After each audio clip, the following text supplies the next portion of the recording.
Good evening सभी साथियों को बहुत सारा प्यार, नमस्कार। स्वागत है आपका लूसेंट की कक्षा में, जिसका था बेसब्री से इंतजार। वो घड़ी आ गई, आज है होली, ठीक है। और सभी साथियों को, सभी बच्चों को होलिका दहन की हार्दिक शुभकामनाएं।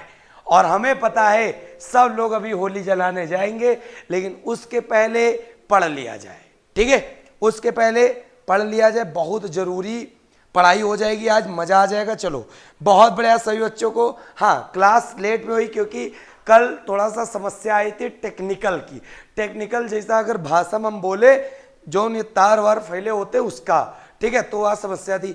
बहुत बच्चे गए कैंसर जी, ये लोग झूठ बोला थे।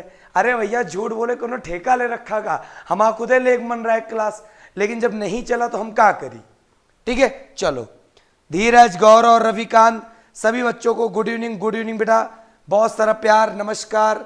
सभी बच्चे जुड़ जाए फटाफट, बहुत ही जबरदस्त अंदाज में आज मजा आ जाएगा पूरा पढ़ाई करने में। चलो सभी बच्चे जुड़ रहे हैं। हाँ, गोपालपुरी,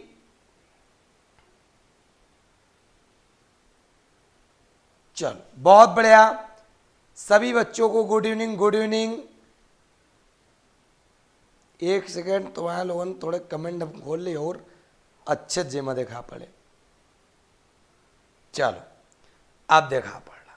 हाँ बहुत बढ़िया। Sumit Kumar good evening. पिंटू, शिवम, सभी बच्चों को गुड इवनिंग। विक्रांत, सुनील भैया वीडियो को ज़्यादा से ज़्यादा शेयर कर देना और चैनल को सब्सक्राइब कर लेना।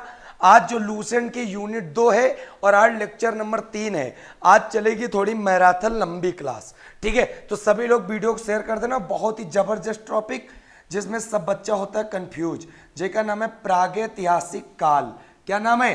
प्रागैतिहासिक काल। बहुत ही जबरदस्त टॉपिक है ये, मान लो बिल्कुल जबरा टॉपिक, ठीक। और प्रागैतिहासिक काल को हम लोग पता क्या बोलते? Pre historic era. चलो बहुत बढ़िया, आप लोग वीडियो को शेयर कर रहे हो। चलो हाँ, सुनील, अवधेश, क्या बोलते हैं इसको? Pre historic era. बहुत ही मजा आने वाला है आज तो, और सारे कंफ्यूजन तुम्हारे होंगे अब दूर, क्योंकि आप पढ़ रहे हो लूसेंट अब हमसे, ठीक। तो प्रागैतिहासिक काल, प्री हिस्टोरिक एरा हमको पढ़ना है, तो बात समझो बहुत ध्यान से। शिवा सोनी गुड इवनिंग बच्चा। उमेश गोस्वामी, सभी बच्चों को होली की शुभकामनाएं हमारी तरफ से भी, हर एक बच्चे को। चलो बहुत बढ़िया। हाँ अब भाई साहब बात समझो बहुत ध्यान से। लूसेंट 2 की यूनिट जो हम लोग पढ़ने जा रहे हैं प्रागैतिहासिक काल, तो कहने का मतलब है एक एक चीज पढ़ेंगे। जो इतिहास है उसका 3 कालन में बांटा गया। जो प्राचीन इतिहास है वो 3 काल में बटा है। एक प्रागैतिहासिक काल, एक आग्यैतिहासिक काल और एक बताए ऐतिहासिक काल। मतलब प्री हिस्टोरिक, फिर के बाद है प्रोटो हिस्टोरिक, फिर है हिस्टोरिक एरा। तो सबसे पहले देखते हैं इतिहास को 3 खंडों में बांटते हैं हम लोग, ठीक। तो प्राचीन इतिहास को 3 खंडों में बांटते हैं। तो सबसे पहले क्या है? प्रागैतिहासिक काल। प्रागैतिहासिक काल। चल वीडियो का बच्चा शेयर कर देना, तब मजा आइए, नहीं मजा ना आइए बिल्कुल। प्रागैतिहासिक काल हुआ। या दूसरे नंबर पे क्या हमने बताया? आग्यैतिहासिक काल। क्या बताया? आग्य ऐतिहासिक काल। फिर तीसरे नंबर पे हम बच्चों तुमका क्या बतावा? तीसरे नंबर पर बता रहे हैं ऐतिहासिक काल। चलो बहुत ज्यादा मजा आने वाला है। चलो बहुत बढ़िया। हाँ वीडियो को शेयर करते रहना, ठीक है। अब बात समझो बहुत ध्यान से। 3 प्रकार के काल हैं और तुम्हारी जो लूसेंट में यूनिट का नाम है वो नाम है प्रागैतिहासिक काल। समझो बहुत अच्छे से, बहुत मजा आने वाला। का है इका अंग्रेजी में कहा था का? इका अंग्रेजी में कहा था प्री हिस्टोरिक एरा। क्या कहते हैं? Pre historic era. का हमारे साथ कुछ बचवा बिटिया ऐसी हैं जो अंग्रेजी में पढ़ रही।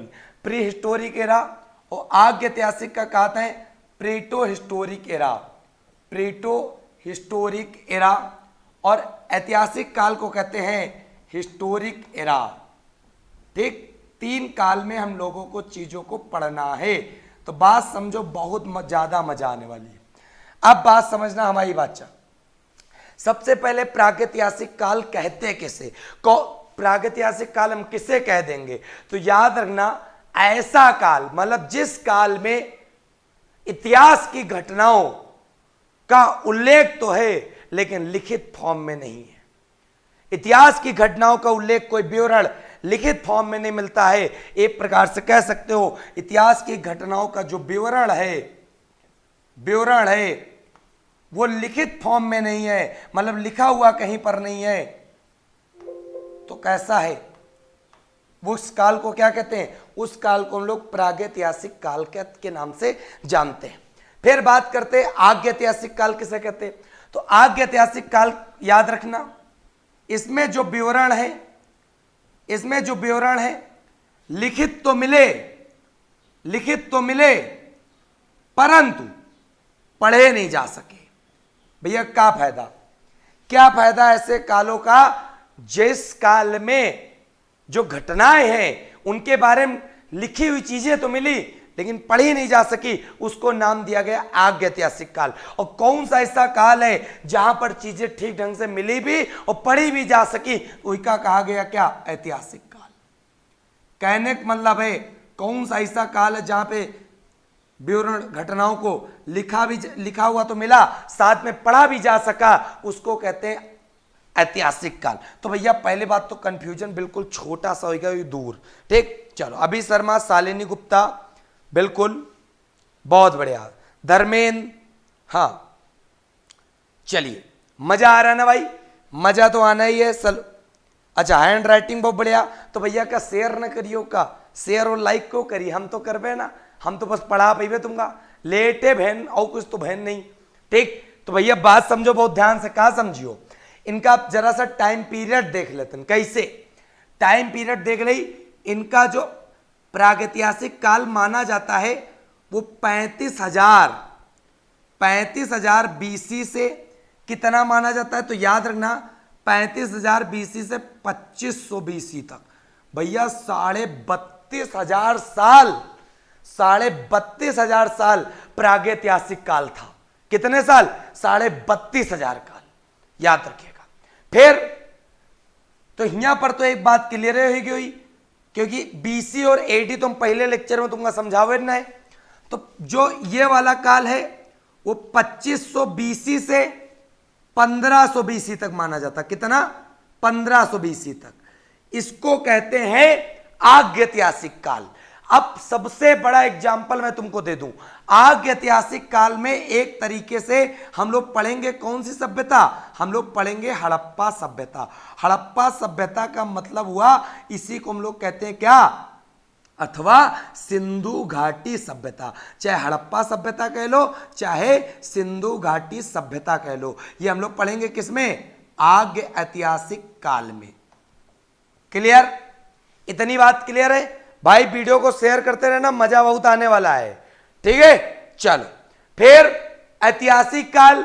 ऐतिहासिक काल भैया चालू हुई कब से? 1500 बीसी से और कहां तक? 650 एडी तक। अब भैया अब हमसे ये ना कहो एडी का है बीसी का है। बीसी बतावा रहने दूंगा, ईसा मसीह के जन्म के पहले का समय BC, before the Jesus Christ, और 0 ईस्वी में पैदा हुए रहा ईसा मसीह। इनके बाद वाला समय एडी मतलब एनो डोमिनी, और इनके पहले वाला समय ईसा पूर्व मतलब बिफोर द जीसस क्रिस्ट। हमको अंग्रेजी आती थोड़ी बहुत। ठीक, चल बहुत बढ़िया, जबरदस्त तरीके से लाइक शेयर होना चाहिए और धमाका होना चाहिए। सभी साथियों बस यही कहना चाहते हैं। चलो बहुत बढ़िया, बात समझते चलो। इतनी अब इनका टाइम पीरियड समझ में आगा। अब यो ऐतिहासिक काल जो प्राचीन काल है वो बंद कहां से हुई? तो याद रखिएगा 647 ईस्वी चाहे ईडी, इस सन में हो गई थी किसकी? इस सन में हो गई थी मृत्यु। किसकी मृत्यु हो गई थी? हर्षवर्धन की। तो वहां से जैसे ही मृत्यु होती है वैसे ही ऐतिहासिक काल खत्म। फिर आता है मध्यकाल। मध्यकाल का इरा भी आजकल पूर्व मध्यकाल के नाम से प्राचीन काल में जोड़ा जा रहा है। बाकी का बाकी मध्यकाल में भारत में अरबों के आक्रमण से शुरुआत होती है। तो आज तुमको पता चल गया। अब बात करते हैं हम लोग किसकी? प्रागैतिहासिक काल। तो प्रागैतिहासिक काल का मतलब समझ गयो, विवरण लिखित नहीं। और जब लिखित नहीं मिला तो पढ़ियो का तुम। यहां लिखित तो मिलेगा लेकिन पढ़े नहीं पा रहे, फायदा का। यहां पर लिखे मिला और पढ़े ले, मतलब ऐतिहासिक काल हुई। क्लियर? चलो बहुत बढ़िया, मजा आ रहा ना, मजा आइए। चलो अब ये प्रागैतिहासिक काल किस आधार पे रखा गया, तो मैं तुमको बता दूं किस आधार पे रखा गया मेरे शेर शेरनी बालक सभी बच्चे। ये रखा गया पत्थर के प्रयोगों के आधार पे। किस पे आधार पे? पत्थर के प्रयोग के आधार पे। पत्थर के प्रयोग के आधार पे कौन सा काल हो गया? प्रागे ऐतिहासिक काल हो गया।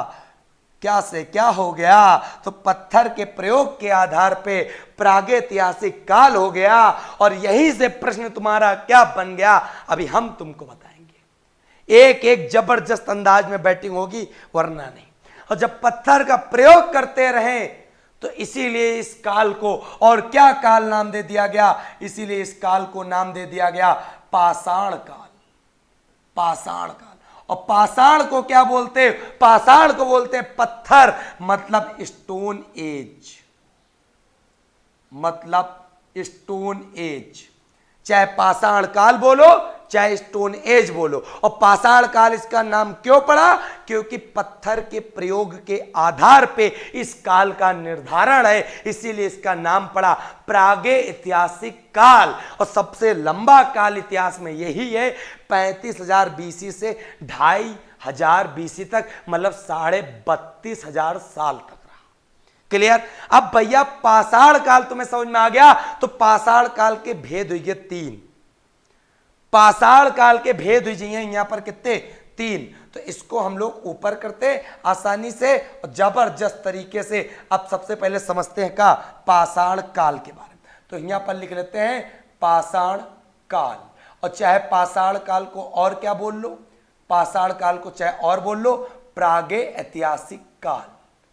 प्रागैतिहासिक काल, इसको चाहे पाषाण बोलो चाहे प्रागैतिहासिक बोलो, बात बचवा एक के है। ठीक? टाइम पीरियड का चला कब से कब तक? 35,000 बीसी से लेके 2,500 बीसी तक चला। मजा आ जाइए। एक बार शेयर तुम्हारा अगर बटन दबी गए मां, अगर मां बटन दबी गए तो मजा आ जाइए, हमका तो मजा इबे करी। और तुम्हारे जितने साथी देख लें, उनका ना मजा आवे ना पैसा वापस। अब कह दो पैसा कहां वापस करियो? अरे भैया मोबाइल का डाटा ना डलाओ अगली बार। चल बहुत बढ़िया। सभी बच्चे कह रहे हैं आपकी एनर्जी, बहुत एनर्जी खतरनाक है। चलिए थैंक यू बेटा रविकांत। चल हाँ अब बात समझो, समझ में आ रहा ना? पाषाण काल मतलब 3 प्रकार के काल। एक एक चीज न रटवा दी ना तो तुम बताओ, पढ़े रहे लूसेंट, पढ़ो लूसेंट, हम पढ़ाई तुमका। फिर बात समझो, पाषाण काल को बांट दिया गया कितने काल में? 3 काल में। इस एक का नाम पड़ा पूरा पाषाण काल,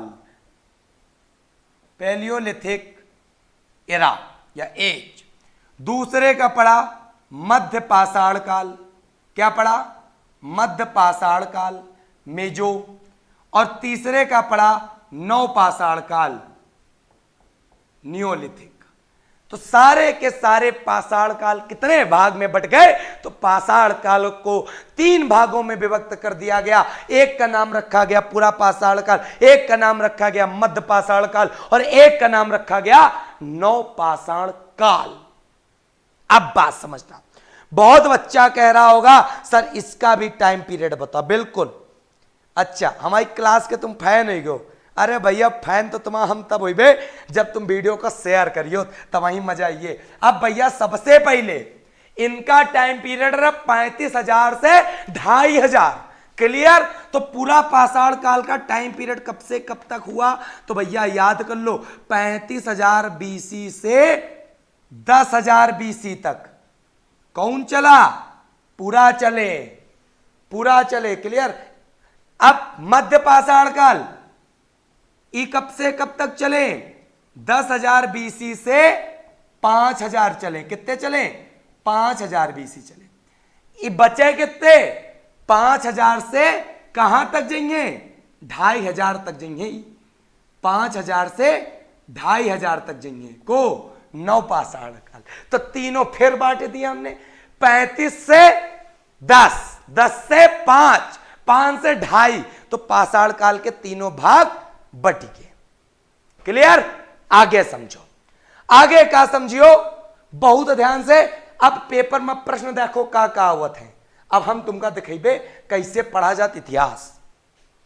चलो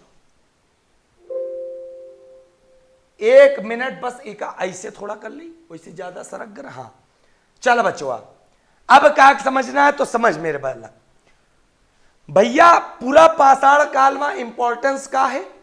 पूरा पाषाण काल के लोग कपड़ा उपड़ा पहने नहीं, ऐसे बिना कपड़ा के घूम रहे इधर उधर।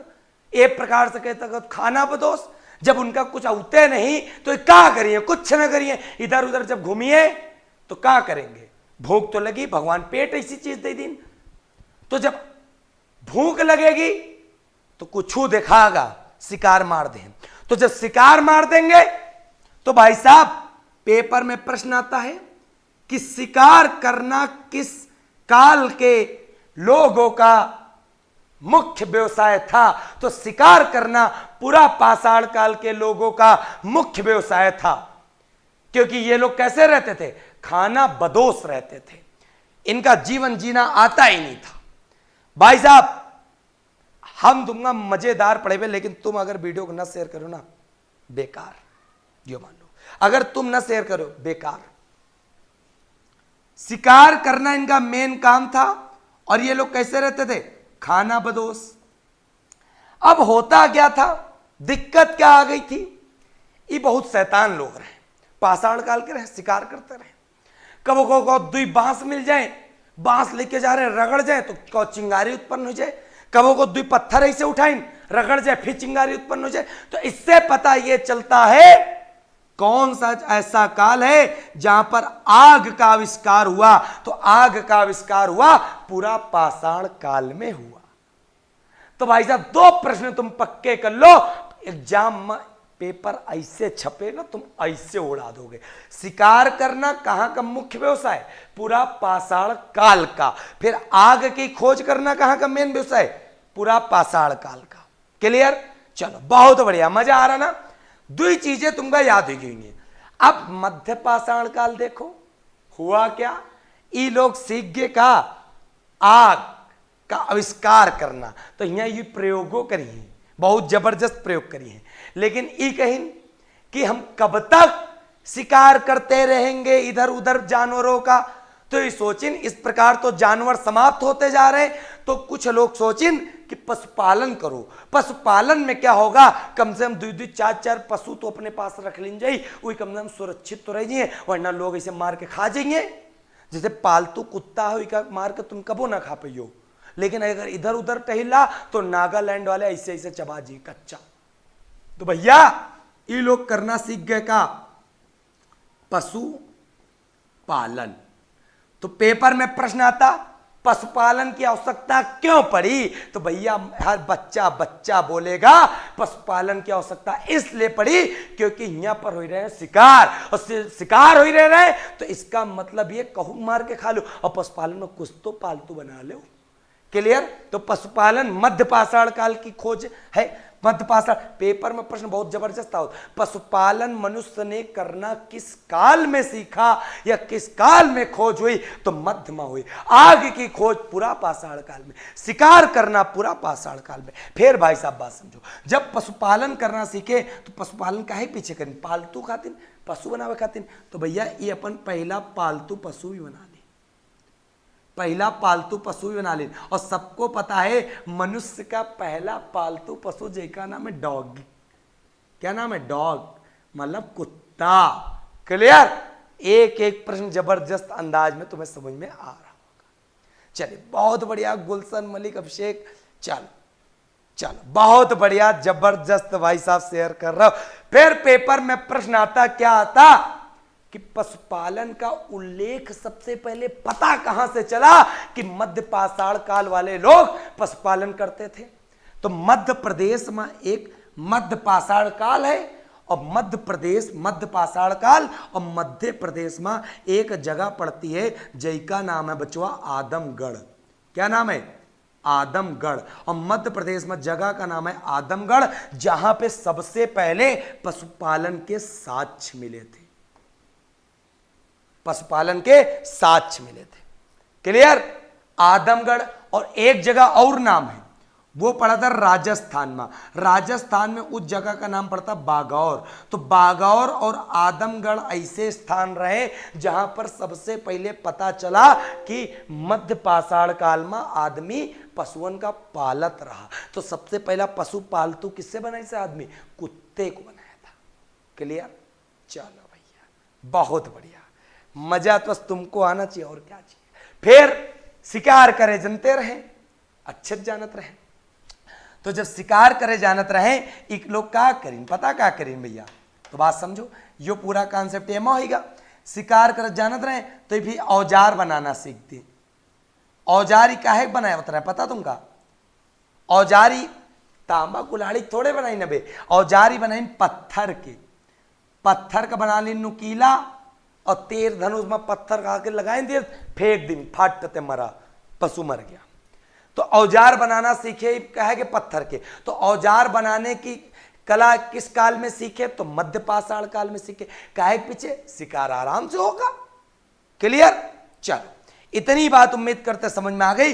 पत्थर के औजार बनाना है सीख गए। तो पेपर में प्रश्न आता, क्या आता? तो इधर मैं लिखे दे रहा हूं, पाषाण कालीन औजार, पाषाण कालीन औजार की खोज किसने की? तो पाषाण कालीन औजार की जो खोज की वो की रॉबर्ट ब्रूस ने। रॉबर्ट ब्रूस ने लूसेंट का एक नया स्टाइल पढ़ने का राघव सर के साथ। ठीक, रॉबर्ट ब्रूस ने पहली बार पाषाण कालीन औजार की खोज की। और ये पाषाण कालीन औजार किसके बने थे? पत्थर के बने थे। और पत्थर में कभी कभी स्फटिक भी आ जाता है, स्फटिक। तो स्फटिक और पत्थर में कौनो बचवा हमें कंफ्यूजन हो। बहुत बढ़िया, जबरदस्त, शिवा सोनी फट से मारा, बिल्कुल बच्चा। फिर बात समझो, अब यहां के लोग इतने खतरनाक रहे, काहे पीछे खतरनाक रहे? देखो, मध्य पाषाण काल में एक चीज और पता चली, का? तो बात समझो, मध्य पाषाण काल में सबसे पहले चित्रकला के बारे में भी पता चला कि वहां के मनुष्य जो है, मनुष्य लोग चित्रकला के बारे में भी जान गए।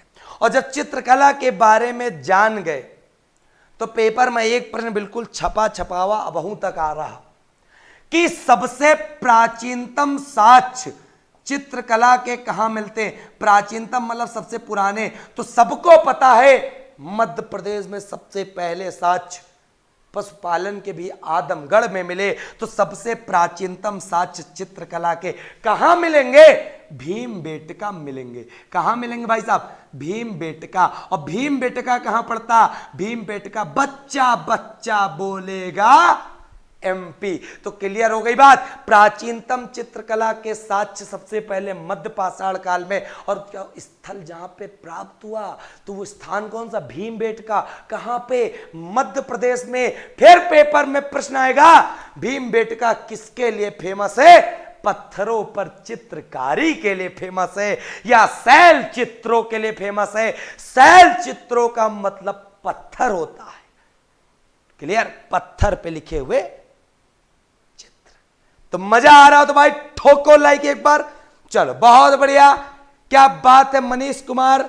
अरे भैया कैसी भाषा बोल रहे हो? हमारा भाषा ओरिजिनल है। देखो, हम बनिके न बोल पाओ, हम बनिके न बोल पाओ, हम बद्दर देहात के आदमी, लेकिन पढ़ा बहुत है, इसीलिए ओरिजिनल भाषा है। पसंद आवे तो पढ़ो, ना पसंद आवे ना पढ़ो।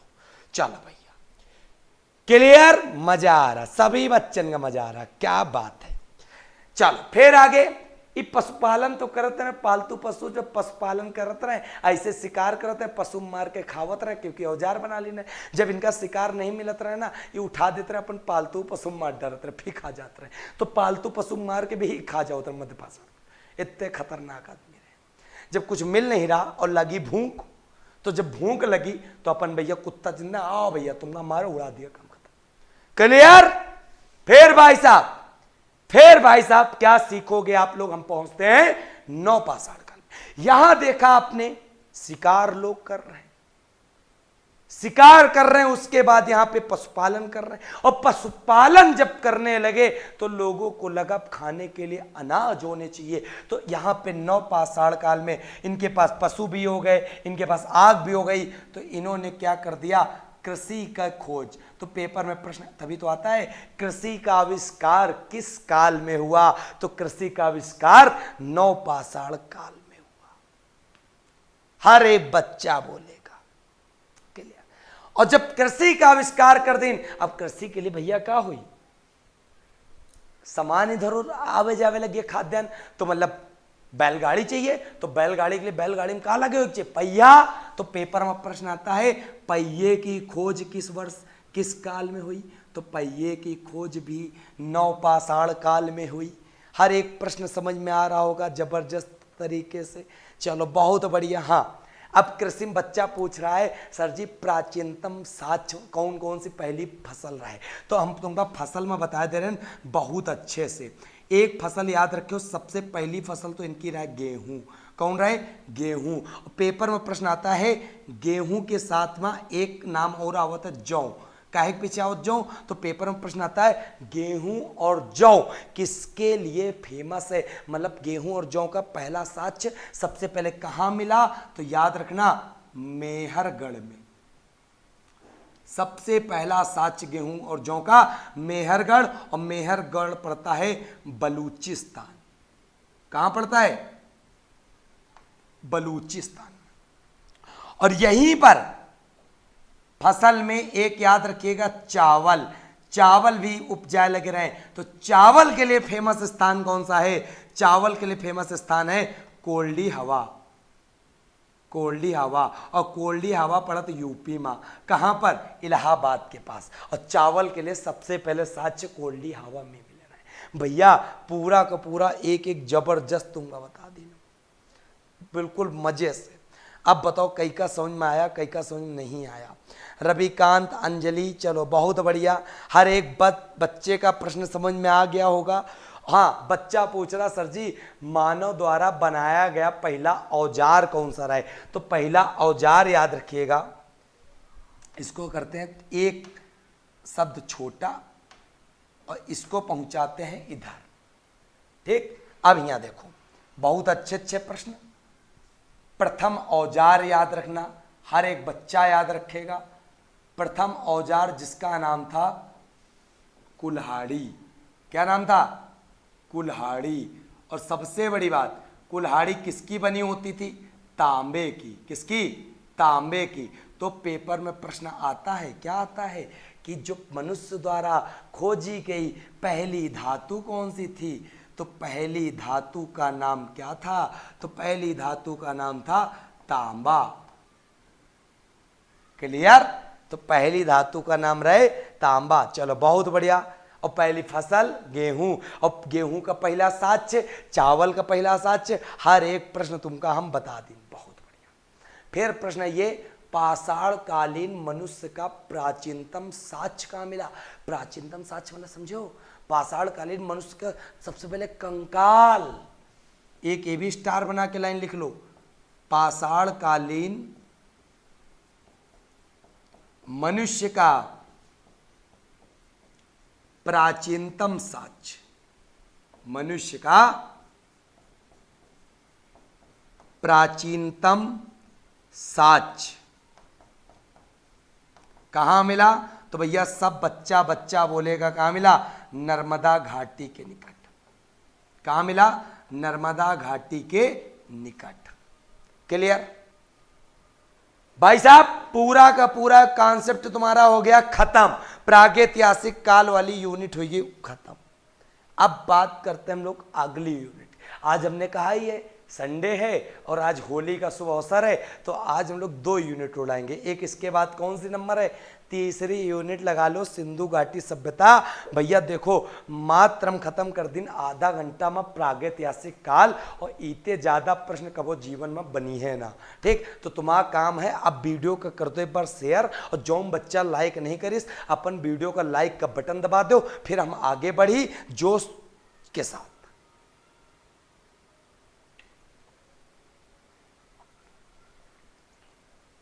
बिल्कुल, बहुत बढ़िया। रूपा सर आपकी लैंग्वेज बहुत अच्छी है, लेकिन सर खड़ी हिंदी में पढ़ाने में मजा आता है। चलिए, मजा आ रहा ना?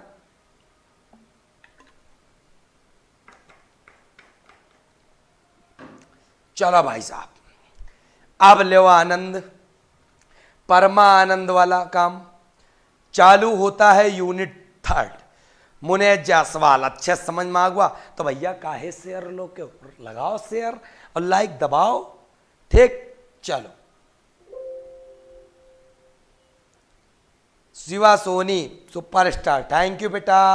चलो, एक बार दबा के लाइक शेयर करो सभी बच्चा, फिर उसके बाद अब बात करते हैं यूनिट 3 की तरफ। तो उम्मीद करते हैं यूनिट 2 सभी बच्चों के तन मन में समा गई होगी, बिना धन के।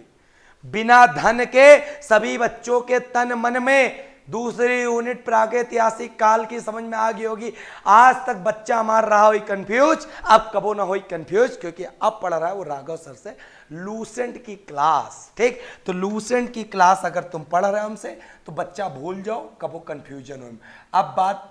अब प्राचीन इतिहास में शुरू होती है यूनिट 3, और यूनिट 3 में है जिसका नाम है सिंधु घाटी सभ्यता। क्या नाम है? सिंधु घाटी सभ्यता।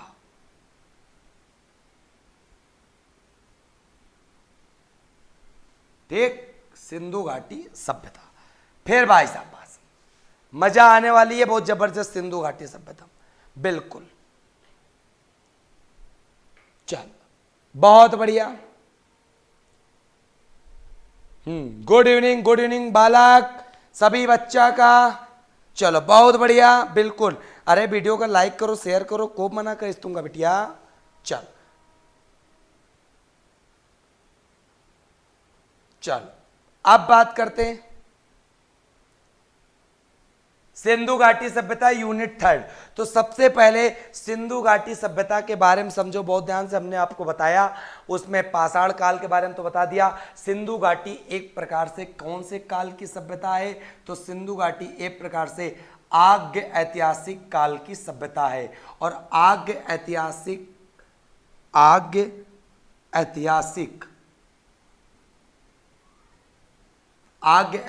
काल की सभ्यता है। और आग्य ऐतिहासिक काल का जो टाइम पीरियड है वो 2500 बीसी से 1500 बीसी अथवा 1750 बीसी तक चलेगा। क्लियर? अब बात समझो बहुत ध्यान से। बहुत किताबन में आओ लिखा है 2350 से लेकर 1750, लेकिन पेपर में आयोग यही सही कर रहा, तो यही वाला हम तुमका लिखवा रहे हैं। क्लियर? चलो फिर बच्चा, तो इस काल की सभ्यता है। इसी सभ्यता को हम लोग हड़प्पा सभ्यता भी कहते हैं। हड़प्पा सभ्यता, क्योंकि जो स्थल खोजे गए सबसे पहले वो कहां पर खोजे गए? हड़प्पा नामक स्थान पे। सिंधु घाटी सभ्यता, क्योंकि ये सभ्यता सिंधु नदी के किनारे स्थित है और विश्व की सबसे बड़ी सभ्यता के नाम से जानी जाती। कौन सी? सिंधु घाटी सभ्यता। और सबसे बड़ी बात, इस सभ्यता को कांस्य युगीन सभ्यता कहते थे, क्योंकि पाषाण काल में तांबा वाली धातु खोजी गई रहे, लेकिन सिंधु घाटी सभ्यता मतलब आग्य ऐतिहासिक काल में कांसा धातु खोजी गई। तो कांसा खोजी गई, तो जब कांसा खोजी गई तो इसको क्या बोलते हैं? कांस्य युगीन सभ्यता। और सबसे बड़ी बात बच्चों हम तुमको बता दें, कांसा मिलकर किसका बना होता है? तो कांसा बना होता है तांबा प्लस टिन का। लो केमिस्ट्री खत्म। कांसा किसका मिलकर बना होता है? तांबा प्लस टिन का बना होता है। ये हमने तुमको बता दिया केमिस्ट्री का टॉपिक। कांसा किसका बना होता है? तांबा और टिन का। और कांस्य युगीन सभ्यता, हड़प्पा सभ्यता, सिंधु घाटी सभ्यता। क्लियर? एक बार फटाफट वीडियो को दबा के शेयर करना, लाइक करना। आज बिल्कुल दिल मोह लेना मेरा। चलो भैया, सिंधु घाटी सभ्यता आज के बाद तुम जीवन में न भूलियो। हम बता रहे हैं कि सीरियल से हम चल रहे हैं, लूसेंट पढ़ा रहे हैं, और लूसेंट एक नए रिफॉर्म तरीके से। क्लियर? अब बात समझो बहुत ध्यान से सिंधु घाटी सभ्यता के बारे में। टाइम पीरियड तुमका पता लग गया, सब कुछ पता लग गया। अब यहाँ पर बात समझो सिंधु घाटी सभ्यता की, मतलब इस सभ्यता के खोजकर्ता कौन है? तो खोजकर्ता बच्चा बोलेगा मेरा दयाराम साहनी। दयाराम साहनी सिंधु घाटी सभ्यता अथवा हड़प्पा सभ्यता के खोज करता है। और किस सन में खोजा? तो इन्होंने खोजा 1921 में। किस सन में? 1921 में। हड़प्पा नामक स्थल कहां पड़ता है? तो हड़प्पा नामक स्थल पड़ता है पाकिस्तान में वर्तमान में। और पाकिस्तान में कहां पर पड़ता है? तो याद रखिएगा, हड़प्पा पड़ता है सिंधु घाटी, सिंधु नदी के किनारे। अब पाकिस्तान के किस जिले में पड़ता है? तो पाकिस्तान के जिले में पड़ता है मोंटेगोमरी, मोंटेगोमरी डिस्ट्रिक्ट में, मोंटेगोमरी डिस्ट्रिक्ट में। क्लियर? हर एक बात समझ में आएगी। हाँ, नोट्स बना लो, कोई दिक्कत नहीं, सब आपका काम आएगा, पूरा जीवन काम आएगा, पूरे जिंदगी भर काम आएगा। चलो फिर बात समझो, यहां पर बहुत ध्यान से। हड़प्पा शब्द आया तो हड़प्पा और एक शब्द यहां पर और जोड़ूंगा मैं, जो प्रमुख आपको मिलेगा यहां पर मोहनजोदड़ो। मोहनजोदड़ो ये भी फेमस है क्योंकि ये भी बड़ा शहर है सिंधु घाटी सभ्यता का। यहां से कई सारे साक्ष्य ऐसे मिले जिससे पता चलता है सिंधु घाटी सभ्यता हमारी सभ्यता आए। ठीक, सिंधु घाटी सभ्यता का विस्तार भारत और पाकिस्तान के बीच में रहा है। अब बात समझो बहुत ध्यान से। हड़प्पा और मोहनजोदड़ो जो दो शहर हैं, इनको कहा गया जुड़वा राजधानी। इनको कहा गया जुड़वा राजधानी। अब सबसे बड़ी बात कि जुड़वा राजधानी कही इसको, तो जुड़वा राजधानी कहीं एक व्यक्ति रहे इतिहासकार जिनका नाम रहे पिग्गट, को कहीं रहे पिग्गट ने कहा हड़प्पा और मोहनजोदड़ो को जुड़वा राजधानी। क्लियर? फिर बात समझो, बात बहुत ध्यान से। मोहनजोदड़ो जो है ये भी पड़ता है पाकिस्तान में। कहाँ पड़ता है? पाकिस्तान में। और जब ये पाकिस्तान में पड़ता है तो कौन से जिले में पड़ता है? तो ये पड़ता है लड़काना जिले में। कौन से जिले में? लड़काना जिले में। फिर यही प्रश्न आता है कि मोहनजोदड़ो, जो मोहनजोदड़ो है बहुत ही जबरदस्त अंदाज में आपको याद रखना है। हाँ चल, बहुत बढ़िया। हाँ, हड़प्पा सभ्यता जो है सिंधु घाटी सभ्यता किनारे स्थित रहे, लेकिन हड़प्पा शहर की बात करेंगे अभी, जैसे मोहनजोदड़ो शहर की बात करेंगे किस नदी किनारे? तो सिंधु नदी किनारे। और जबकि हड़प्पा किस नदी किनारे? तो रावी नदी किनारे स्थित है। कौन सी नदी किनारे? रावी। फिर यहाँ मोहनजोदड़ो के आपको खोज करता याद रखने, और मैं आपको बता रहा हूं किसी के खोज करता याद रखना चाहे ना रखना, दो के खोज करता याद रखने लेना, एक हड़प्पा का एक मोहनजोदड़ो का, और कोनो ना याद रखो। और हम बताइए ना कर याद करें, एक ही खोज हुई रहे 21वां, एक साल बढ़ा दो 22वां को करीस रहे राखाल दास बनर्जी करीना है। कई की खोज? मोहनजोदड़ो की। और हड़प्पा सभ्यता की दयाराम साहनी 1921 में। क्लियर? स्क्रीन शॉट लेना है, ले लो स्क्रीन शॉट। हटे जा रहे हैं साइड में, बताओ जो जो तुम आदेश दो वो हम फॉलो करी। तुम्हारा आदेश हमारे आंखों पे, चलो, लेकिन हमारा आदेश तुम्हारे हाथों में भी नहीं है, तो दुख तो इसी बात का है। ठीक, इतना बढ़िया तुम लोग पढ़ रहे हो और तुम लोग शेयर भी नहीं करते हो, है? चलो बहुत बढ़िया। हाँ, गौरव सर का रसगुल्ला केवट कह रहा है सर क्लास रोज इसी टाइम पर चलती है। बच्चा क्लास डेली चलती है शाम का 7 बजे, लेकिन आज चल रही है थोड़ा जल्दी, कहे कि आज होली हम घरे जी पे, लेकिन हम आप काम रहे पढ़ाना तो पढ़ा रहे हैं।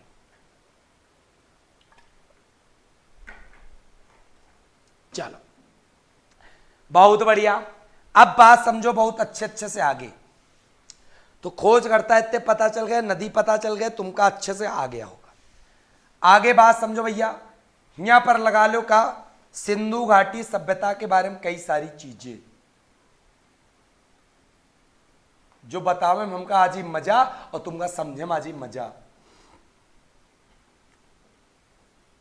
सबसे पहला प्रश्न बनता है सिंधु घाटी सभ्यता का कि सभ्यता गांव में रहे कि नगर में रहे। तो याद रख लो, सिंधु घाटी सभ्यता एक प्रकार से कैसी सभ्यता थी? सिंधु घाटी सभ्यता एक प्रकार से नगरीय सभ्यता थी। घर में तुम्हारा शासन चल, मम्मी का पापा का, अगर मम्मी चलत तो हो जात मात्र सत्तात्मक, पापक चलत तो पितृ सतात्मक। याद रखियो बच्चों, हम सिंधु घाटी सभ्यता में जो समाज रहे ना वो माता प्रधान रहे, मतलब मात्र सतात्मक रहे, मतलब माता यहां पर सर्वोपरि रहे, पिता डरात रहे, कहते मम्मी थे, ठीक, पिता उनसे डरत रहे। क्लियर। चलो सूरज पटेल आपको नाम हम ले ली, कैसे ले ली भैया तुम बताओ हमका। चलो स्टाम्प पेपर दे दो, सब जने भिजवाते हो तुम, हम ले रोज छपवा के देख लेवा करी, ठीक। चलो बहुत बढ़िया। हाँ चलो जबरदस्त। नगरीय सभ्यता रहे, मात्र सतात्मक समाज रहे। सिंधु घाटी के लोग कहाँ के निवासी रहे पेपर माता, तो निवासी याद कर लो कहाँ के थे, ये निवासी थे द्रविड़ व भूमध्य सागरी। ये लोग निवासी कहाँ के थे, द्रविड़ व भूमध्य सागरी। कौन लोग, सिंधु घाटी सभ्यता के लोग। क्लियर। अब सिंधु घाटी सभ्यता में घर कैसे बने रहे, घर बने रहे ग्रीड पद्धति पर। कैसे, ग्रीड पत्थर पर, ईंटन के इमारत यूज में रहे ग्रीड पद्धति पर। और जो याद रखे बहुत अच्छे से, एक एक प्रश्न बताइए पे जबरदस्त तरीके से रिलेट करके, तुमका बहुत मजा आने वाला, बहुत अच्छा समझ में भी आने वाला। बस तुमका क्या करेगा, वीडियो का शेयर करेगा, नहीं मजा ना आए बिल्कुल भी, याद रखियो। चलो बहुत बढ़िया। सूरज पटेल थैंक्स सर जी, अच्छा तुम्हारा नाम ले लें तो थैंक्स मिलेगा। चलो धन्यवाद बच्चा। फिर हम लोग मिठाई में कहाँ पसंद करें, होली है गुजिया खइबे, सिंधु घाटी सभ्यता के लोग मीठम का खावत रहे, शहद खात रहे। का खात रहे, मिठाई में शहद खात रहे। और हम लोग फसल कई का ज्यादा इंपॉर्टेंस देता, गेहूं चाव का, तो यहू गेहूं और जौ का इंपॉर्टेंस देते थे सिंधु घाटी सभ्यता। फिर बात समझो, सिंधु घाटी सभ्यता को और क्या कहा गया, सिंधु घाटी सभ्यता को मेलुहा भी कहा जाता है। क्या कहा जाता है, मेलुहा। और मेलुहा शब्द कहां प्रयोग किया गया सिंधु घाटी सभ्यता में, मेलुहा शब्द कहां पर लिखा हुआ है, जब एक विश्व की भी पुरानी सभ्यता जिसका नाम है मेसोपोटामिया सभ्यता। कौन सी सभ्यता का नाम है, मेसोपोटामिया। और मेसोपोटामिया जो सभ्यता है, इस सभ्यता में सिंधु घाटी सभ्यता को मेलुहा कहा गया। क्या कहा गया, मेलुहा। याद रखना। अब पेपर में प्रश्न आता है, हड़प्पा सभ्यता सिंधु घाटी सभ्यता कौनी नदी पा, बड़े अच्छे बता देनो, सिंधु नदी पा। क्लियर। लेकिन यहीं पर प्रश्न आ जाए, मेसोपोटामिया की सभ्यता किन दो नदियों पर, तो बच्चा बच्चा बोलेगा दजला और फरात नदियों पर। दजला और फरात नदियों पर स्थित सभ्यता का नाम क्या है, उस सभ्यता का नाम है मेसोपोटामिया की सभ्यता। क्लियर। याद रखना, दजला फरात। दजला नदी को वर्तमान में हम लोग टिग्रिस कहते हैं और फरात को यूफ्रेट्स कहते हैं। क्लियर। एक एक प्रश्न अगर ना समझ में आवा तो बेकार हम पढ़ाना। फिर बात समझो बहुत ध्यान से। तो इतनी बातें सिंधु घाटी में समझ में आ गई। अब बात समझो, सिंधु घाटी सभ्यता में लगे रहते हैं दरवाजा और खिड़की। सबके घर में दरवाजा खिड़की जो लगवावत है पापा लोग, बाबा लोग, वही बाहर की तरफ खुलत है, लेकिन मतलब रोड की साइड हो। लेकिन सिंधु घाटी सभ्यता में वही उल्टा खुलत रहे। कहने का मतलब है कि दरवाजा खिड़की तो रहे सिंधु घाटी सभ्यता में, लेकिन रोड की तरफ नहीं खुलत रहे, वो रोड के पिछवाड़े की तरफ खुलत रहे, पीछे की तरफ, आगे की तरफ नहीं खुलते थे।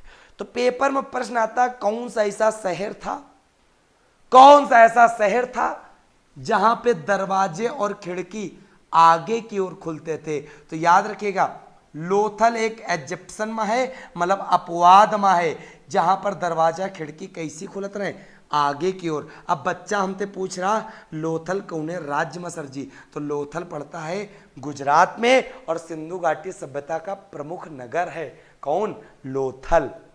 क्लियर। चलो बहुत बढ़िया। रविकांत शुभ संध्या, क्या बात है, दिल खुश कर रहे हो।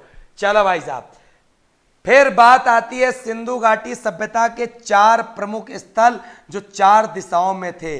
उन 4 स्थल का नाम देखो। सिंधु घाटी सभ्यता का विस्तार मतलब उत्तर, पूरब, पश्चिम, दक्षिण, कहां से कौन से स्थान से लेके कहां तक फेमस था, तो याद कर लो। उत्तरी अगर साइड देखें तो उत्तर में मांदा एक जगह पड़ती है, और मांदा पड़ता है जम्मू कश्मीर में, और मांदा पड़ता है चिनाब नदी पर। तो याद रखिएगा, सिंधु घाटी सभ्यता का विस्तार उत्तरी दिशा में, मांदा शहर जम्मू कश्मीर में, चिनाब नदिया किनारे परत रहे, याद रखियो। फिर पश्चिमी वाला किधर पड़ता था, तो पश्चिमी वाला पड़ता था सुतकांगे डोर। कौन सा जगह का नाम रहे, सुतकांगे डोर। और सुतकांगे डोर जो पड़ता था ना, वो दास्क नदी किनारे पड़ता था। कौन सी नदी किनारे, दास्क नदी किनारे। और सबसे बड़ी बात, सुतकांगे डोर बलूचिस्तान में पड़ता है। कहां पर, बलूचिस्तान में सुतकांगे डोर दास्क नदी पर पड़ता है। क्लियर। फिर बच्चा पश्चिमी कौन सा स्थान, ये तो पश्चिमी रहा सुतकांगे डोर, ठीक। अब पूर्वी वाला देख लो। पूर्वी वाला जगह का नाम है आलमगीरपुर। आलमगीरपुर जगह कहां पड़ती है, मेरठ उत्तर प्रदेश में। कौन सी नदी किनारे, तो हिंडन नदी किनारे। कौन सी नदी, हिंडन नदी किनारे पड़ता। फिर सिंधु घाटी सभ्यता का दक्षिणी स्थल का नाम क्या था, तो दक्षिणी स्थल का नाम जहां तक विस्तार था उसको कहते थे दैमाबाद। क्या कहा जाता था, दैमाबाद। और दैमाबाद जो नदी किनारे पड़ता था वो पड़ता था प्रवरा नदी। किस नदी किनारे, प्रवरा नदी। और प्रवरा किसकी सहायक नदी होती थी, प्रवरा होती थी नर्मदा नदी की सहायक नदी। और सबसे बड़ी बात, दैमाबाद पड़ता कहाँ पड़ता, दैमाबाद पड़ता था अहमदनगर महाराष्ट्र में। अहमदनगर महाराष्ट्र में। तो बच्चा बच्चा का रट गया होगा, सिंधु घाटी सभ्यता का विस्तार उत्तरी दिशा में कहां तक रहे, मांदा जम्मू कश्मीर चिनाब नदी। पूर्व में आलमगीर हिंडन नदी मेरठ में। पश्चिम में सुतकांगे डोर दास्क नदी बलूचिस्तान। बलूचिस्तान पड़त अफगानिस्तान में। फिर दक्षिण दिशा में पड़त है दैमाबाद महाराष्ट्र में। प्रवरा नदी, प्रवरा नदी है किसकी, नर्मदा नदी की सहायक नदी है। कौन, प्रवरा। चलो बच्चा, मजा आ रहा ना भाई साहब। अगर मजा ना आ रहा हो तो डिसलाइक मारो, और मजा आ रहा हो तो लाइक मारो, और अपने दोस्तन में शेयर करो, क्योंकि आज गुजिया खाए वाला दिन आए, ठीक। और गुजिया हम खा नहीं रहे तो तुम खा लो, ठीक। गुजिया मतलब आज की पढ़ाई तुमका गुजिया के रूप में जा रही है अंदर। चलो, बच्चा बच्चा का समझ में आ रहा है, और हमका बच्चा बच्चा बता भी रहा कि भैया बहुत ही जबरदस्त आनंद ही आनंद, परमा आनंद की अनुभूति हो रही। अच्छा, साइड हो जाइए। सूरज पटेल, लो बउआ साइड है। अब बउआ तुम फोटो खींच लो जरा, और यह स्टेटस सब जगह लगा दो, और बता दो कि तो हम ई गुरु तो पढ़ी रहे, तुमका पढ़े गए तो आ जाओ। बहुत ही जबरदस्त गुरु पढ़ावत है, इस तरह, वरना इस तरह गुरु तुमका बहुत कम मिली है, ठीक। चलिए, हाँ चलो, आ गया ना समझ में बच्चों, हाँ लाइको कर दी नो, बहुत बढ़िया। तो बालक, अब बात करते हैं हम लोग लूसेंट में सिंधु घाटी सभ्यता में आगे की ओर। लूसेंट में एक लाइन लिखी है, सिंधु घाटी सभ्यता में 6 बड़े नगर। कितने, 6 बड़े नगर। लेकिन हम तुमका बताइए 7 बड़े नगर। देखो हमने क्या कहा, हम लूसेंट को कर रहे हैं रिफॉर्म, मतलब स्टैंडर्ड बुक का भी मामला लूसेंट के थ्रू तुमको समेट के दे के रख देंगे, ठीक। चला भैया, 7 बड़े नगर रहे, और 7 बड़े नगर कहां रहे, सिंधु घाटी सभ्यता में रहे। तो 7 बड़े नगर कौन कौन रहे, एक तो रहे हड़प्पा, पेपर में आता सिंधु घाटी सभ्यता के 7 बड़े नगरों में से कौन सा नगर है कौन सा नहीं है। एक है हड़प्पा, दूसरा है मोहनजोदड़ो,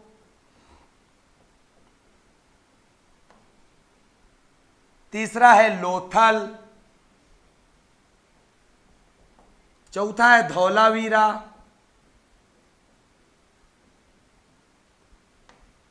पांचवा है चहुंदड़ो, छठा है बनमाली। एक एक प्रश्न तुमका बता रहे ना बहू, अगर तुम ना कर पाओ ना तो बेकार है। अगला है कालीबंगन। कालीबंगा याद रखो या कालीबंगन। ये 7 बड़े नगर थे। कहां पर? सिंधु घाटी सभ्यता के दौरान 7 बड़े नगर पेपर में पूछे जाते हैं जबरदस्त अंदाज में। ठीक, अब नगरों की अगर बात करें तो यहां पर अभी देखो पेपर में प्रश्न आता है स्वतंत्रता के बाद खोजा गया, स्वतंत्रता के बाद खोजा गया पहला नगर बताओ। तो स्वतंत्रता के बाद खोजा गया पहला नगर जिसका नाम था रोपड़। क्या नाम था? रोपड़। और रोपड़ पड़ता है कौनी नदी किनारे? रोपड़ पड़ता है सतलज नदी किनारे। और सबसे बड़ी बात, रोपड़ पड़ता है कहां पर? पंजाब में।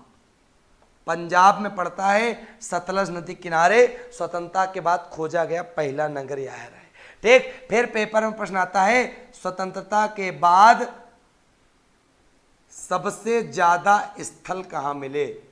सबसे ज्यादा स्थल कहां पर मिले? तो बच्चा बच्चा बोलिए कहां पर मिले? गुजरात में मिले। कहां मिले?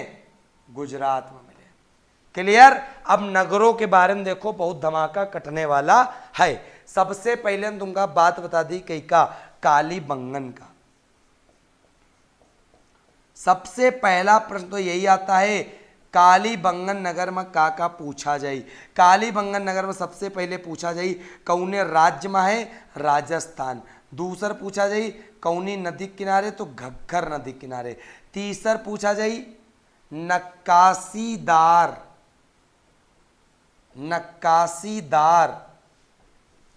ईंटों का प्रयोग सबसे पहले कहां किया गया? तो भैया कालीबंगन में किया गया। नक्काशीदार ईंटों का प्रयोग। और यहीं पे याद रखिएगा जुते हुए खेत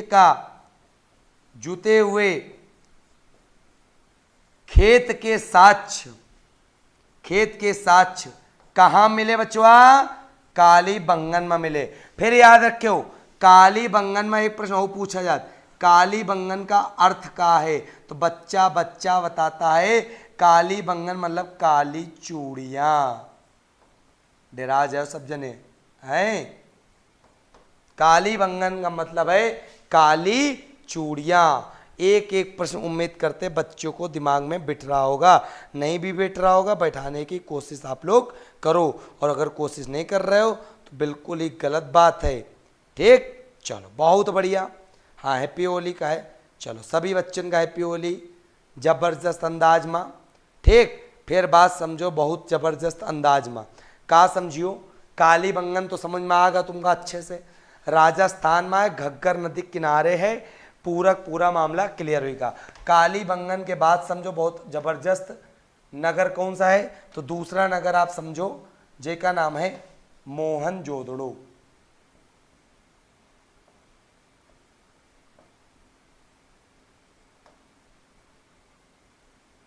अब बात आती है मोहनजोदड़ो कहाँ पर पड़ता है?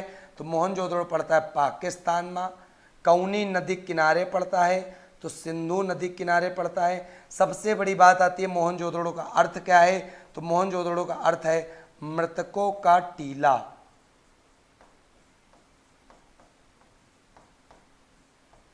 मृतकों का टीला किसका अर्थ है? मोहनजोदड़ो का अर्थ है। क्लियर? मोहनजोदड़ो का भी विशेषता क्या क्या है? पेपर में प्रश्न आता है नर्तकी की मूर्ति कहां से प्राप्त होती है सिंधु घाटी सभ्यता में? इससे पता चलता है कि उस समय डांस गाना बजाना भी होता था। तो नर्तकी की मूर्ति मतलब नाचने वाली जो मूर्ति है, एक प्रकार से नाचने वाली नर्तक होती थी, उसकी मूर्ति कहाँ मिली हमें? उसकी मूर्ति मोहनजोदड़ो से प्राप्त हुई है। फिर मोहनजोदड़ो से दूसरा प्रश्न याद रखिएगा, यहाँ से बड़े विशाल अन्नागार जहाँ पर अनाज भरा हुआ करता था। फिर आपको पता होना चाहिए बृहद स्नानागार, बड़े बड़े स्नानागार जहाँ पर नहाना धोना बाथरूम अब तो भैया बड़े बड़े बाथरूम बनते नहीं, छोट छोट बाथरूम बना, पहले विशाल विशाल बाथरूम रहे वहाँ आदमी बंद कर दो तो बंद हो जाए। ठीक, चलो बहुत बढ़िया। रीट का हेलीकॉप्टर, गणित की कक्षा कब चलती है? गणित की कक्षा चलती है शाम का 8:30 बजे, जमा SD यादव अम्बुज सर के द्वारा पूरी की पूरी कराई जाती है। चलो बहुत बढ़िया, उम्मीद करते हैं हर एक बच्चे को जबरदस्त तरीके से समझ में आ गया ना बच्चा। चलो फिर अब बात समझो, सिंधु घाटी सभ्यता के प्रमुख देवता का नाम क्या था? तो सिंधु घाटी सभ्यता के प्रमुख देवता का क्या नाम था? तो याद कर लो, पशुपतिनाथ, पशुपतिनाथ। सिंधु घाटी सभ्यता के प्रमुख देवता का नाम पशुपतिनाथ। पशुपतिनाथ के चारों ओर बने रखा हाथी, गैंडा, भैंसा। ठीक, इस बने रहा था के पशुपतिनाथ के चारों ओर। अब बात समझो, बहुत ही जबरदस्त कॉन्सेप्ट बताए जा रहे हैं, नहीं तो कबो तुमगा ना आई समझना। जैसे एक तुम लोग लगाते हो का, एक पहले यहाँ पे लोथल, अब कंफ्यूज होते हो कहाँ पर का है, तो सबसे पहले यहाँ पे लिखोगे लोथल प्लस सुत कोटदा, लिख लो। फिर यहीं पे लिखोगे लोथल प्लस धौलावीरा,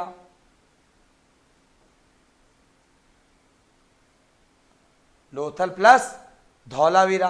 ठीक, अब सॉरी धौलावीरा ना लिखो, धौलावीरा के साथ अबे नंबर नहीं है, अब यहाँ पर लोथल के साथ चौहुंदड़ो लिख लो।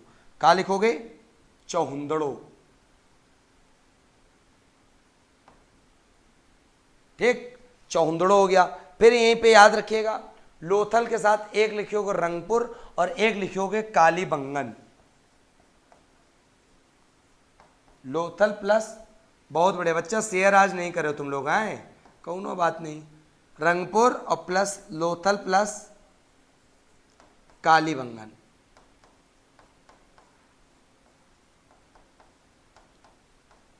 तो याद रखियो, का याद रखियो इनके बारे में, 4 पॉइंट का है लिखा और चारों में कॉमन का है लोथल लोथल लोथल। अब बच्चा हो जाता कंफ्यूज, तो भैया चारों देखो फेमस का है पीछे ये सब है, तो याद रखना बहुत ध्यान से। लोथल प्लस सुत कोटगा जो फेमस है वो किसके लिए फेमस है? बंदरगाह। पेपर में प्रश्न आता है कि सिंधु घाटी सभ्यता के कौन से स्थान है जो बंदरगाह के लिए फेमस है? लोथल प्लस सुत कोटदा। और सबसे प्रमुख बंदरगाह कौन सा है? लोथल है। कहाँ पड़ता है? गुजरात। सिंधु घाटी सभ्यता का एक प्रमुख बंदरगाह जिसका नाम है का लोथल, गुजरात। क्लियर? तो इस प्रकार सारे प्रश्नों को हमें यहाँ पर अटेम्प्ट करने वाले हैं।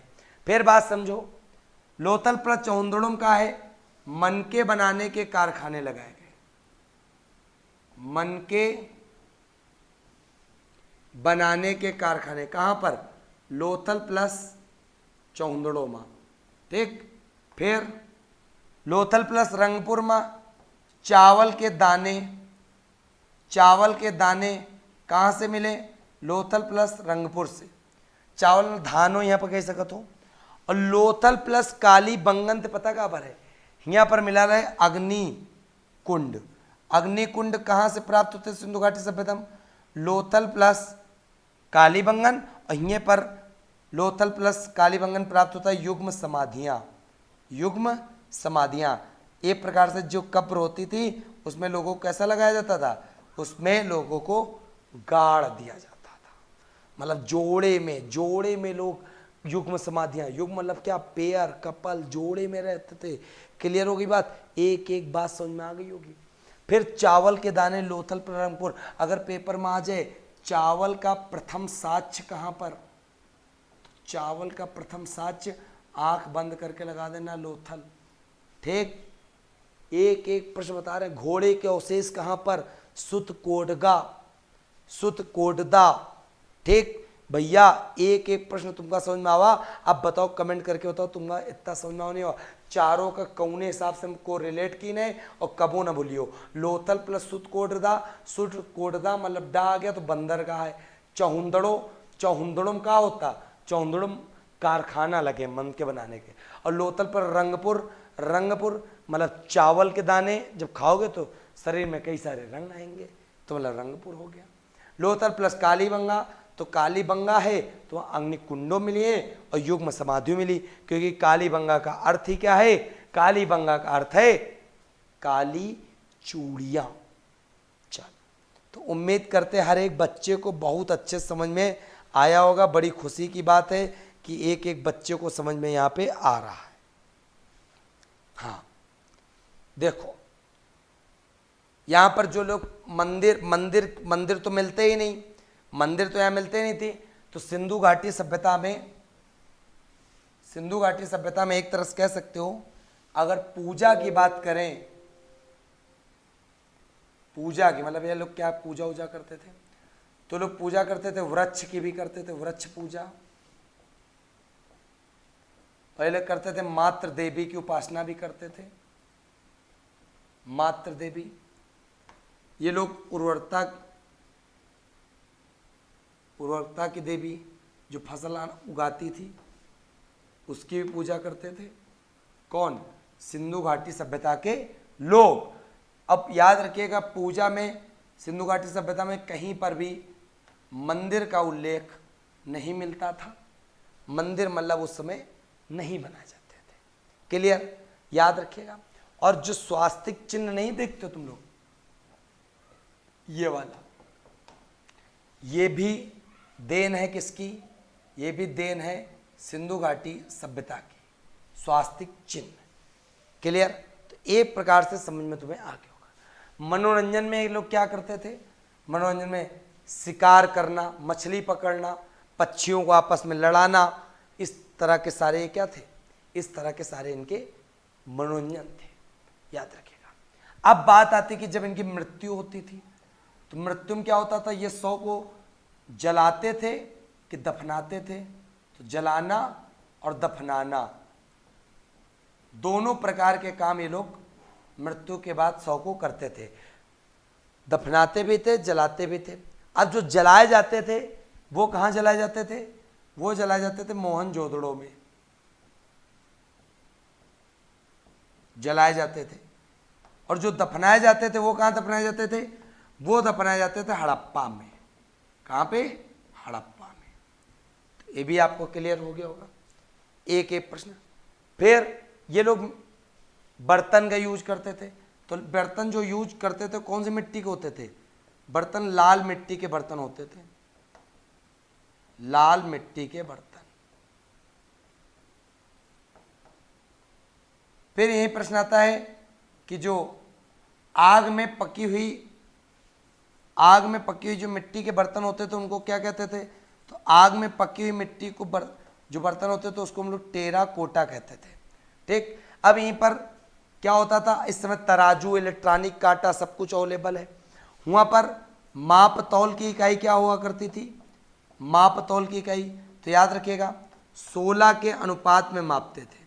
कोई चीज़ें 16 के रेशियो में मापते थे। जैसे प्रेजेंट टाइम में 1 किलो, 2 किलो, आधा किलोग्राम, किलोग्राम के आधार में मापते थे।